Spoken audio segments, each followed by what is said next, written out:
Ephraim, how are you, my friend? How are you, Brandon? Good to Yeah, see it's you. always good to see you, man. So, it's been an incredible couple years. We've known each other for many years. I have to say that it's been a really challenging time for sellers, obviously, the last couple years. And you've got a front row seat to it because you have so many clients that are shipping goods in. You're helping them to get the goods all the way from China to the United States and into Amazon. You're dealing with inventory limits at Amazon. You're dealing with supply chain issues. You're seeing the sales up and down. So I'm excited to talk to you a little bit about the educational side of it, about logistics, about storage, about fees, about all the stuff that we have to deal with, that the unsexy stuff that you deal with, but also to talk about the state of the industry, what you've seen, what we've experienced, and then where you see it going. So I'm excited to have you on today, man. Thanks for joining me. Thanks for having me on. It's great to see you. It's great to have a good conversation. A conversation with Brandon is always meaningful and something you can take out of it. So that's what you're known for. Oh man, I say the same about you. So let's make it happen. First, I want you to introduce yourself to everyone watching. I mean, incredible company, family business, been in business for a long time. So maybe tell everyone about what you guys do and when you started and a little bit about it. Sure. The company started in 2012, so that's around 11, almost 12 years ago. I joined the company in 2017. Prior to that, I was a seller from 2011 till 2017. I was an Amazon seller, just like all the sellers out there. I sold gift baskets, so this time of the year was my craziest time of the year, where we sold around 35,000 gift baskets that we sold on the season. So that was my background prior to starting here. When I joined Tactical end of 2016, I basically came into the company just to do sales. We were 3PL for major retailers, like people that sell to big box stores, Walmart, Target, Home Goods, all these big box stores. And I told my father, that's who I work with, he's the owner, and I spoke to him. I said, like, there is a need for Amazon sellers to have a 3PL out there that could really know what they need. Meaning to say, like, Amazon is very different than retail. It's a total different ball game. It's total different business, and there's a need for that. And we were like brainstorming, like, what can be different? I mean,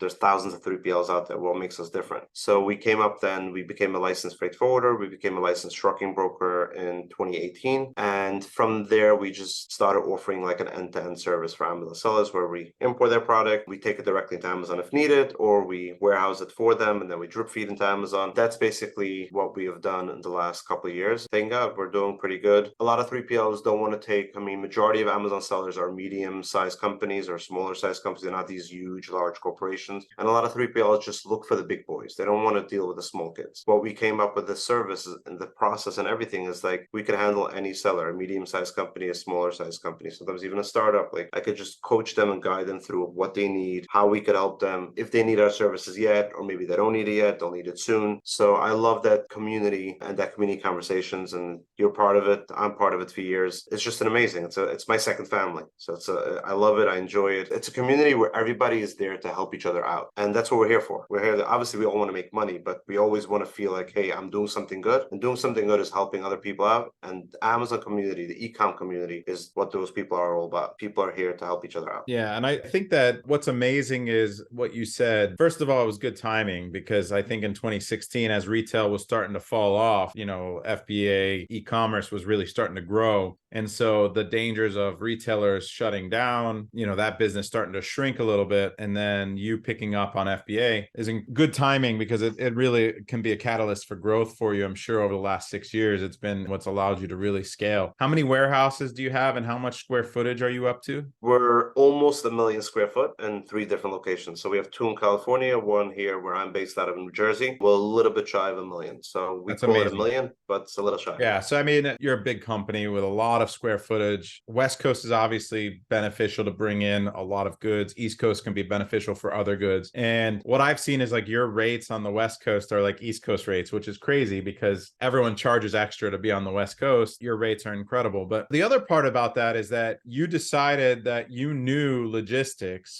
really, really well, and you knew Amazon really, really well. So you knew what Amazon sellers needed. And so you said, well, we need to do this end-to-end service. We need to be able to ship directly to Amazon. And you're willing to deal with the smaller guys. A lot of the bigger companies, like before I started, with you, I'm using a major company that you have a minimum every month. And if you don't hit that minimum, you get charged that minimum anyway, right? And then it just becomes a bill that you have that, eats into your profit significantly. And you're only charging for what you use. You're willing to work with the smaller guys. You can do mixed containers, mixed pallets, like truckloads, and you really help to pass along the savings. That's incredible for me because in my community, I've got 1,100 members. Even though 400 are doing $1 million or more a year, I still have a third of the guys that are just starting, that are launching their first product and need a solution. Hey, I got this thing in China, like I've got my first order of 2,000 units. I need to get it over, and you're able to pick it up and help them. So I've always appreciated that you take the time, you really care, and you're able to help the guy even if they're just starting out. I mean, that's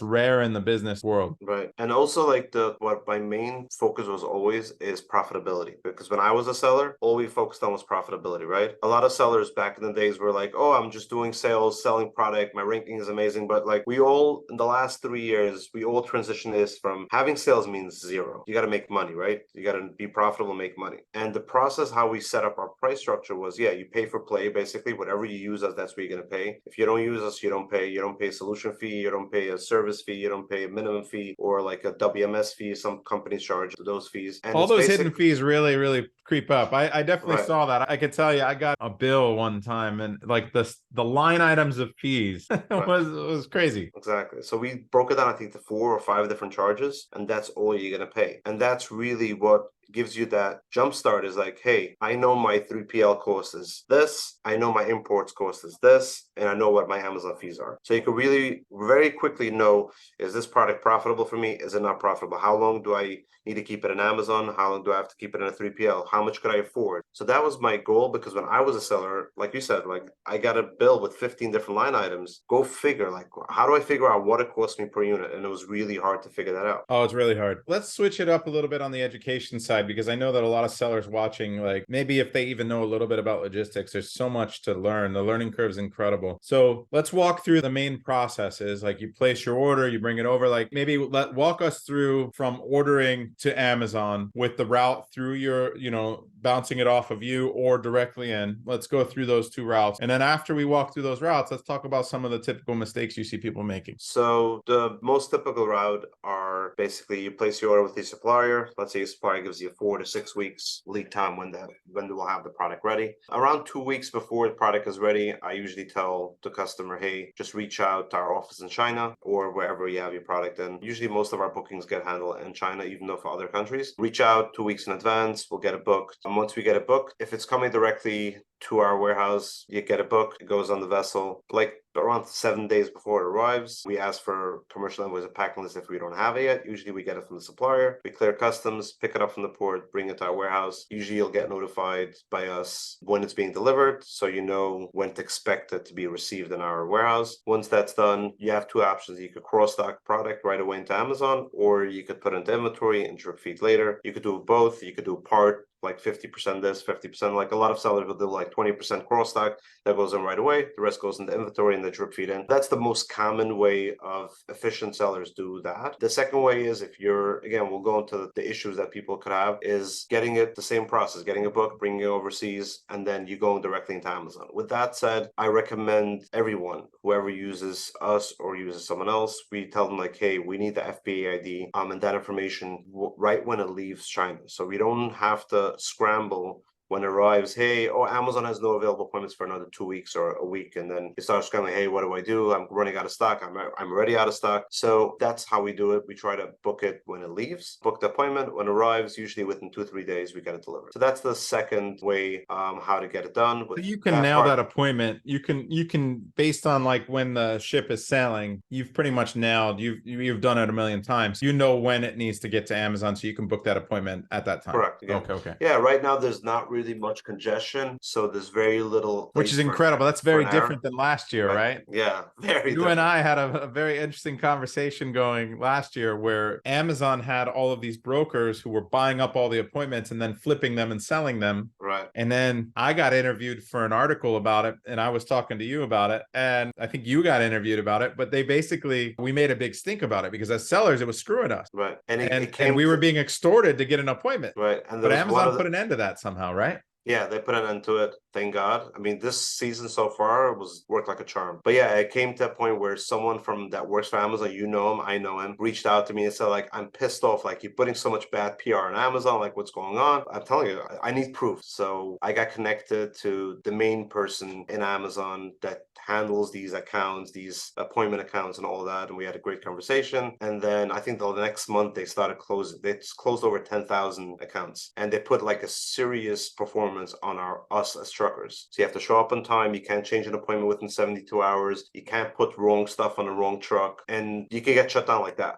Like you have two chances. I think you have to have 3 consecutive weeks of bad rating. And then once that happens, you get shut down. And then you have one more chance to reapply. It takes 30 days to get approved. Yeah. And then another 30 days on trial. So it really, like for truckers these days, it's really hard to do any tricks and things like that. So again, it's harder. Now a lot of people lost this profitable business that they were doing, but they were extorting sellers. What they were doing is they were basically what it was a queue system, and then everyone can go in and apply for all the appointments. A bunch of appointments were going unclaimed because what they would do is then they would turn around and sell those appointments on the black market because they knew that they were creating a false shortage. Right. And so for me, I have with toys at any given time, I'm like, oh my God, I got to get another 1,000 units in in 3 days, right? I got to get a truck booked. I got to get it over there. But the next appointment's in 14 days, which doesn't do me any good in the middle of December, right? So, and I wasn't able to get it. So I would have to pay $1,000 for this appointment that should be free. Exactly right. Yeah, even myself, I was buying appointments from different companies just to get my stuff out. My breaking point where I had like 26 truckloads sitting in my warehouse and I couldn't get them out. And I was like going crazy. But again, I found 2 or 3 sources where I just bought appointments, $500 a pop. Some of them the satisfaction, so that sucks that you had to do that. And then your customers had to pay for that extra appointment. But then the satisfaction on the back end of shutting those bastards down, that's pretty good. That was a good feeling. Right. Yeah, because right now, again, it's not as pleasant as it was. We have to really be careful what we're doing. But at the same time, business goes on as usual. And I'm so not much affected. Smoother, right? Like if you're doing the right thing and you're a good company that runs and operates correctly and you know, then you're good, right? Exactly. So that was that. So that's basically the 2 ways how sellers do. With going direct to Amazon, that's a whole conversation that I would say the pros and cons. The pros is that you're avoiding 3PL and you're saving money. The cons are, like we both know, if you're not selling this product within 6 to 8 weeks, you're going to kill your profitability. You're going to kill your business with your IPI, inventory performance index, your sales velocity. Everything gets really hurt by doing all that. If you have to do a removal order, you lose product, Amazon loses product gets damaged, and then you have to pay double the money to get it back into Amazon at a later date. So that's basically where a lot of newer sellers, beginners, don't realize is like, oh, Amazon allows me to send 1,000 units in per SKU. I'll send 1,000 units, but you have no idea if you're going to sell them in a month. Yeah, 2 weeks, 3 months. You have to really know your sell-through rate. So it's really, really important that you have a really good estimate of how many units you're going to move. This is where data dive comes in and where your marketing comes in. Really, really good data and keyword research comes in. So you should know based on your marketing and your keywords what you should be able to sell within the first few months, for sure. Right. And especially this time of the year, just take a pallet, for example, like a full pallet, like 48 by 40 by 70 inches high. That's what Amazon allows to send into Amazon. You're paying right now storage at Amazon for that pallet a month around, I think, close to $200. Insane. And a 3PL, you would pay about $20, $22 max. So that's at your place, you're paying $22. There's a lot of places charging $35. Now, this is another thing, right? You brought up pallets. Let me bring this up. This is really, really important for sellers that are watching. You will get quotes for cheap pallets. Here's the problem. Here's what I faced. I have 3 different companies I've worked with. I can tell you from experience, selling tens of millions of dollars a year. I bring all my stuff to a 3PL. You get charged for unloading the truck. You get charged for palletizing the goods. You get charged for storing the pallets. You get charged for pulling the pallets when they're ready to be shipped back in, for labeling the pallets, and then for shipping them in. All of those are individual charges. Here's the problem. When you ship these goods back in and you're storing the pallets, you can get screwed by these other companies because most of them will not stack them 72 inches high. Right? So think about it this way. I was paying a place to store my pallets, to unload, wrap, palletize. I was paying over $30 a pallet, more than Ephraim's charging over at Tactical, which is like 22, 20, in that range. I was paying more, but they would only stack at 54 inches high. So I was paying 25% more if you think about volume, right? I was paying 25% more,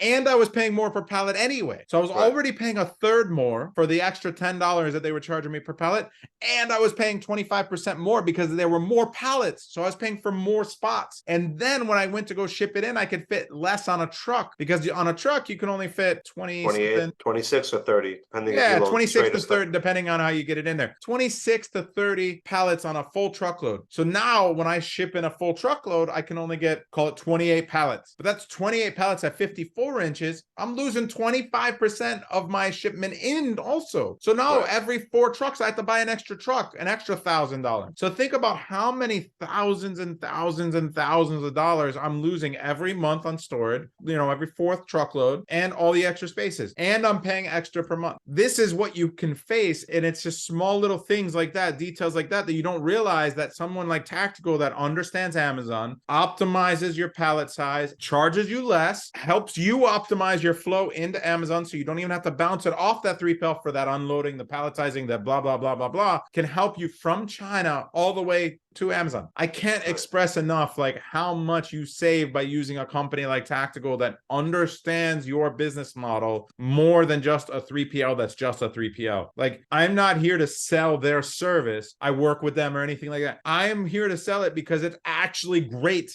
Will save you a lot of, it's saving me a lot of money. You need to understand that when you deal with someone that understands it, it makes a big difference. Right. That's so true. So yeah, so back to the making sure to manage your inventory properly, that's where you have to look at is, Data Dive gives you that data. So that, it's good to have. Most efficient sellers, like if they have product that sells pretty well, has a good sell through, they have around 2 months of product on the water, around 2 months in a 3PL, 2 months in Amazon.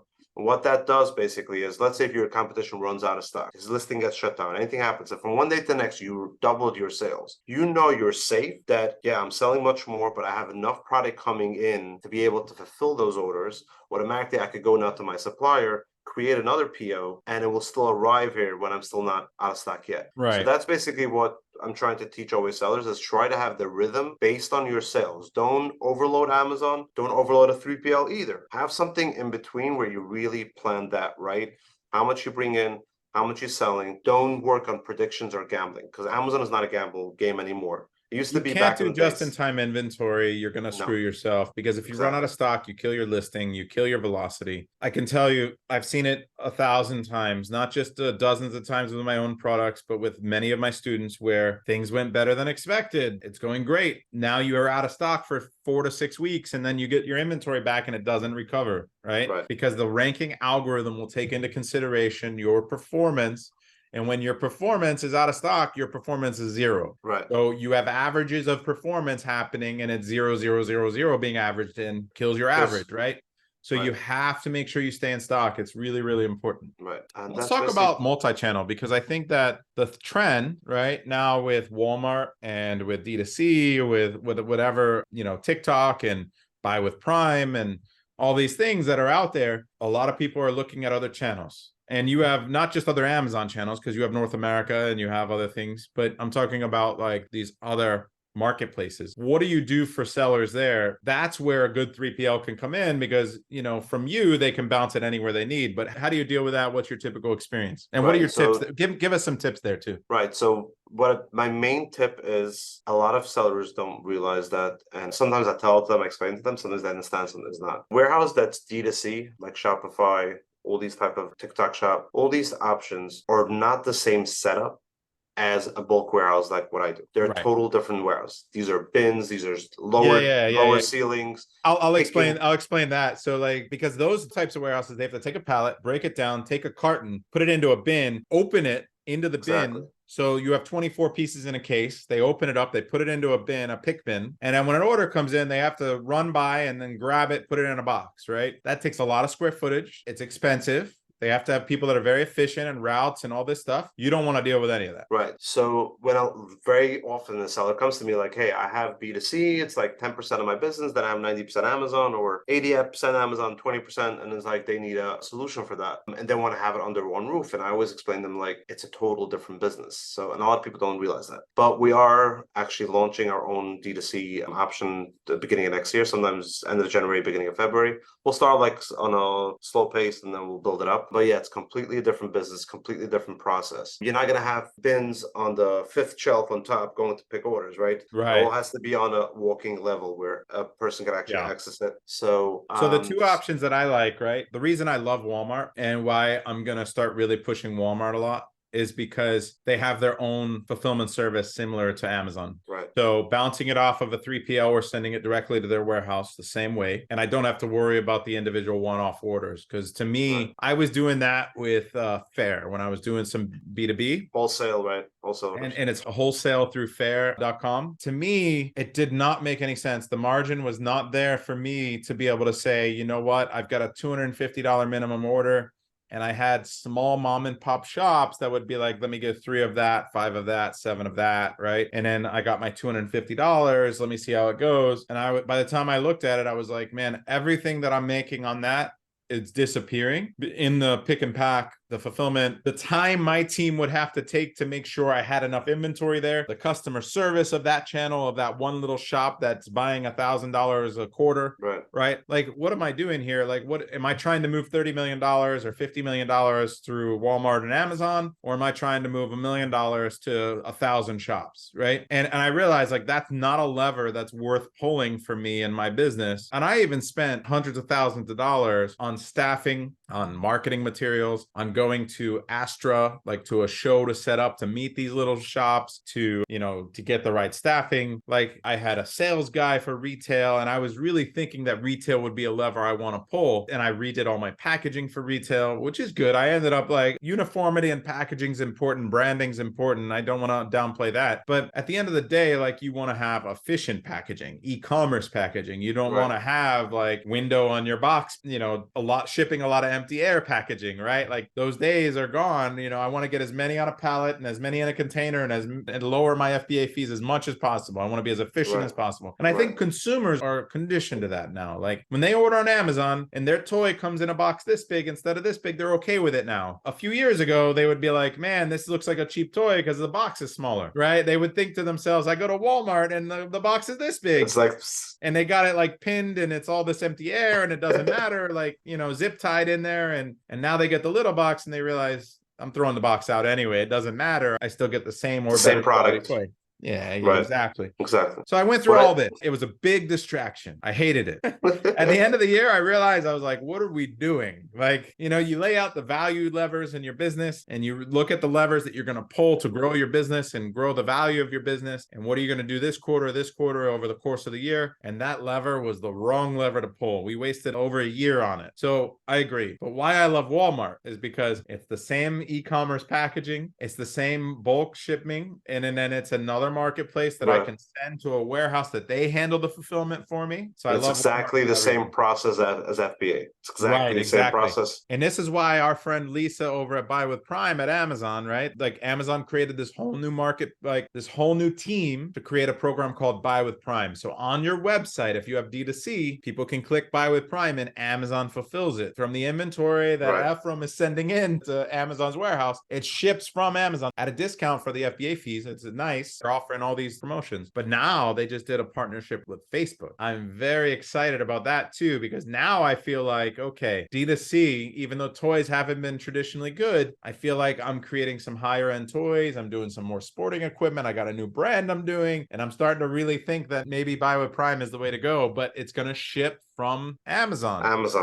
But now everything goes through you. You route to Walmart, you route to Amazon, you route to you can drip feed into both of those. And then Buy with Prime can handle those other channels with me. It's a lot less of a headache and overhead for me to have to deal with it, to worry about it. It's a much easier lever to pull and with a lot less overhead, a lot less cost. So these are the things that I'm thinking about as a business that's scaling from 30 to 100 million over the next 2 years. And you're an intricate part of that, because margin compression has been a major issue for all of us. You talked about 3 years ago, it was all about, hey, what are your sales? What are your sales? And you see all these fake gurus over the last 5 years, like, I did $1 million. And it's like, yeah, what's your profit? Anyone can do $1 million. You just spend 2 million on PPC, right? Exactly. So, but like, if you're selling a real good product and you got a real good margin, then you know what you're doing. And you find the right product, you market it. So margin compression, cost per click has gone up, marketing has gone up, supply chain is more expensive, cost of goods is up. So you are a major lever for us, because if we could save 2%, which is what I figured out, at least you're saving me, is at least 2%, then that's 2% to my bottom line on $30 million.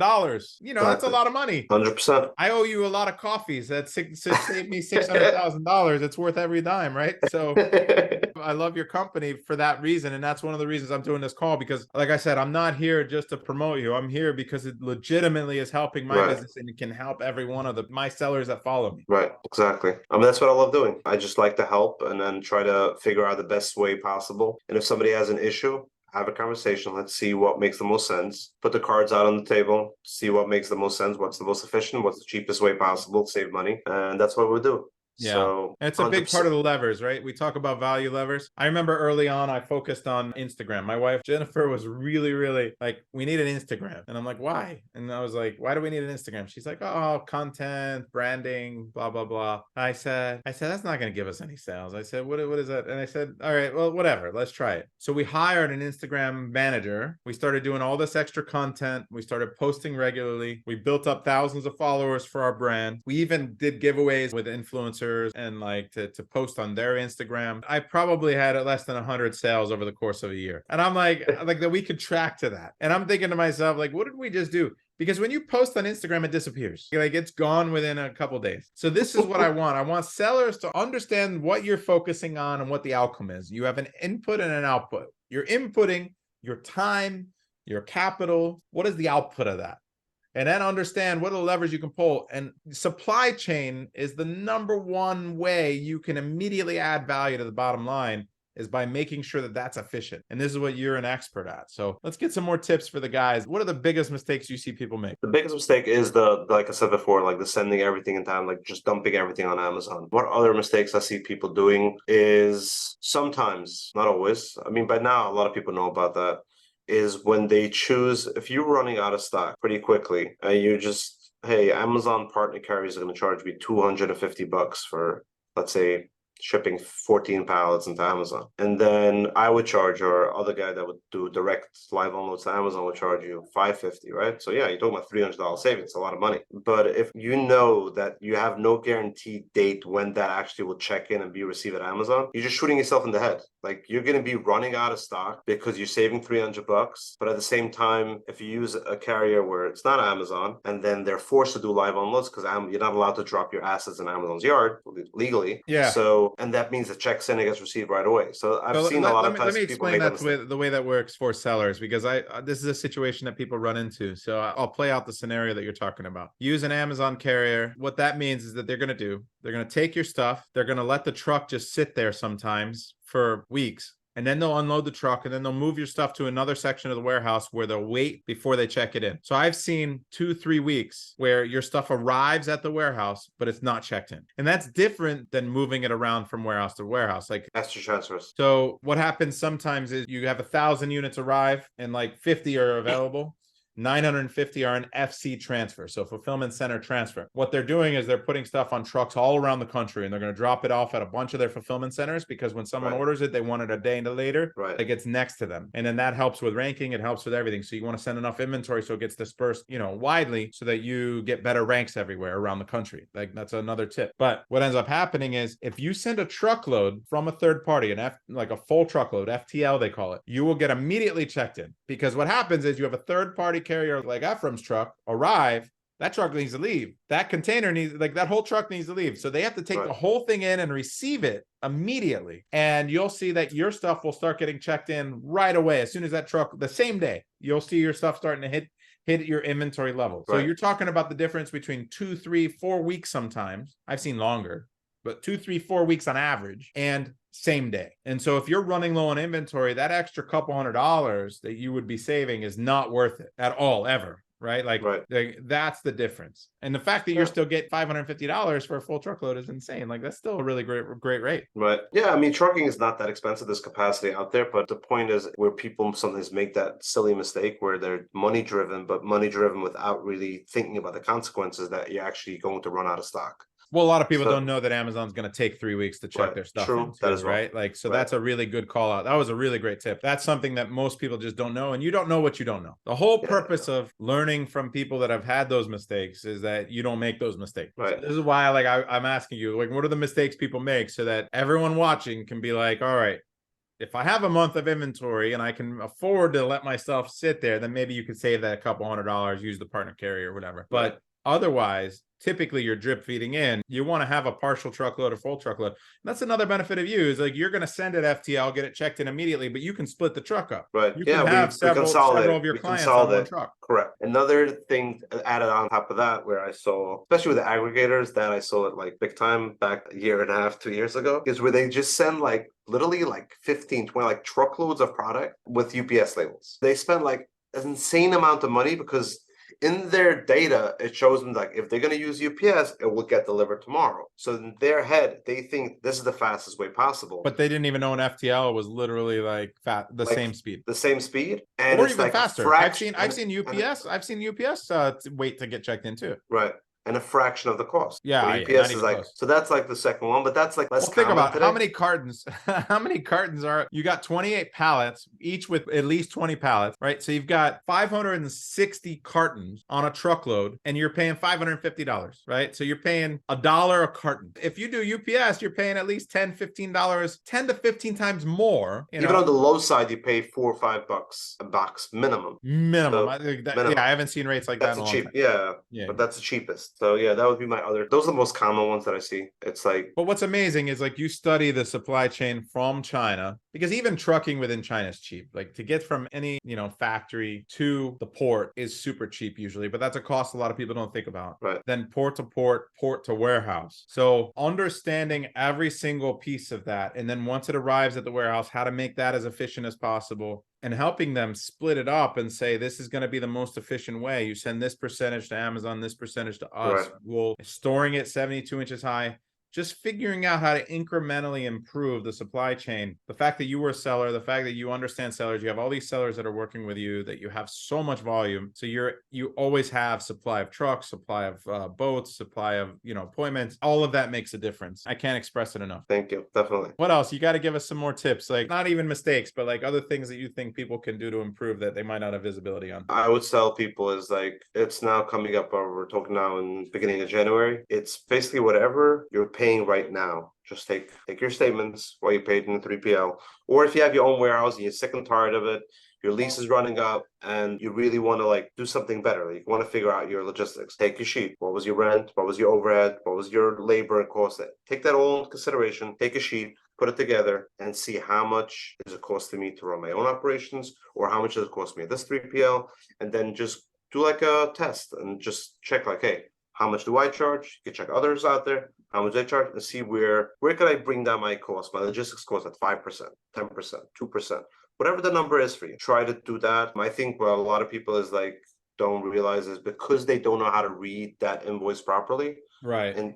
Or they don't really know their real overhead, what it costs them to run their own operations. That's where they make the mistake. It's like really see exactly what it costs you here, do scenario A. I got rid of my warehouse. And check Absolutely. it out. I had a warehouse here for 2 years in Hollywood and South Florida. Now, a couple things. I opened it up before COVID, and at the time with shipping rates, I was going to save $3,000 to $5,000 per container I would ship to myself, even on the East Coast. So what was happening is I was thinking to myself, I need it for seasonal. I do a lot of seasonal stuff with my toys. So I need it for recalls. Recalls were only 50 cents a recall. So a couple of things changed, right? Now a recall and destroying the product are the same price. So I used to be able to recall my goods for 50 cents. I would have 400 units of this, 100 units of that, 75 units of that were left over from like Easter. And I would say, okay, let me recall those. I'll recartonize them and I'll store them for the year. It's my own warehouse. It's cheap. I'll do it and it's fine. And then that way I can save on the cost. I'll send them back in. It's good. Right. That's one thing that changed that no longer makes sense. The other thing, keeping your capital tied up and then having the recall fee and everything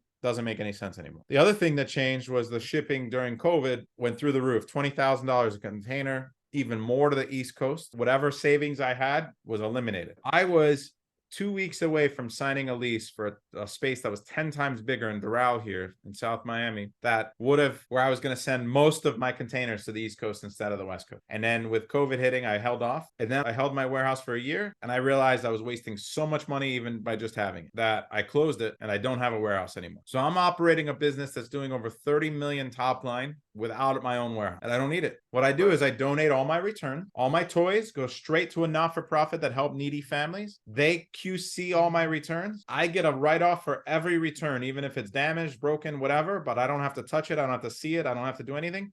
Because look, if I sell a tool set, like a toy tool set, and the box is broken, it doesn't matter. They're going to take the tools out of it because that little toy hammer, they're still going to give it to a needy kid. That needy kid's still going to appreciate that toy hammer.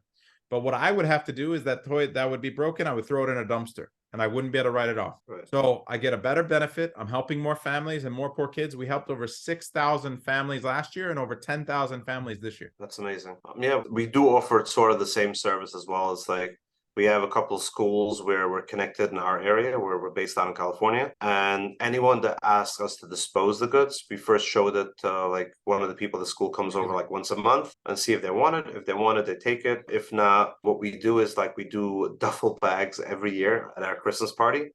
I love it. And we create a duffel bag of all crap that people said like dispose. We don't want to throw it out. And then everybody gets like a closed duffel bag with a bunch of shit inside. Some are good, some are not. And it's just like a mystery box, basically a mystery bag. I love it. Yeah. And that's what we give out to our employees, and they love it. They enjoy it. It's like a whole thing. Like, what do you get? What did you get? Yeah, of course. They we get try to to go make use through it. out It's a mystery thing. And then Right. they could re-gift it for Christmas, right? I'm sure for the Right. holidays or whatever, for Hanukkah, Christmas, whatever. Exactly. Liquidating using Amazon service, that's not so recommended from what I hear from a lot of sellers saying that it shows up in the closeout market. It's a beautiful brand. It's a nice brand. You don't really want it to be like for closeout on the market. Then the best way a lot of people do is just like they do a removal order and then ask them like just dispose it, donate it. Do not put it on the market because they don't Make trust sure it's Amazon. going to go to a source that isn't going to resell it. Right. Exactly.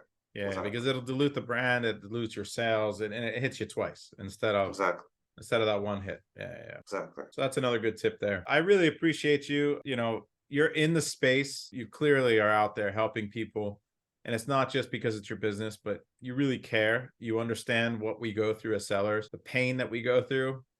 Every day you're helping people put out fires. A lot of people find that really stressful. I'm sure most of your calls are people panicking because something's going wrong, something's happening, and then you help them get through it, and that's super rewarding. So you're doing some amazing things. So thank you so much for everything you do for the community, for what you're doing for us. And I can't wait to see you in January at Camp Ecom. Yeah, looking forward. Yeah, really excited for that. It was really a fun event last year and really looking forward for this year. Yeah, we have even more people coming. We have 3 tracks this year. So we have the business management track, we have the pre-launch track, we have the post-launch track, interactive workshops. You're going to be there. Your team will be there. We'll do some fun parties again, some s'mores, campfires, networking, but then working, like actually getting to work so that the mistakes you're talking about, we make sure that everyone attending doesn't do, everyone watching doesn't do. But how can people reach you? I'm going to put a link and I'm going to make sure that people, and you have a special going on for everyone watching. Yes. What's the special? It's for everyone watching, and also anyone that attends Camp Ecom will get the same offer. We're offering right now 2 months of free storage. So if you sign up with us, storage is one of the biggest pain points for everyone. That's Amazon storage, even a 3PL storage is still storage. You're still paying money for a product that's sitting. So we're offering 2 months free storage for anyone that wants to sign up, and it's going to expire end of February. So grab it as if you need that help. You can use that extra money. We're definitely look forward to working with you. You can reach me by email, LinkedIn. We'll share everything in the comments on our website through the contact us page. Comes directly into my inbox as well. You'll see a pop-up as well with a 2 months free storage. You can sign up there. Do they have to use a special code? Is there a code seller systems, or you just know if they reach out to you, or what? I'll provide the seller systems code. We do have a seller system code. We'll provide that. That will be in the link. And yeah, looking forward to having a conversation. That's awesome. Thank you for your time, man. Always good to see you. Thank you, Brandon.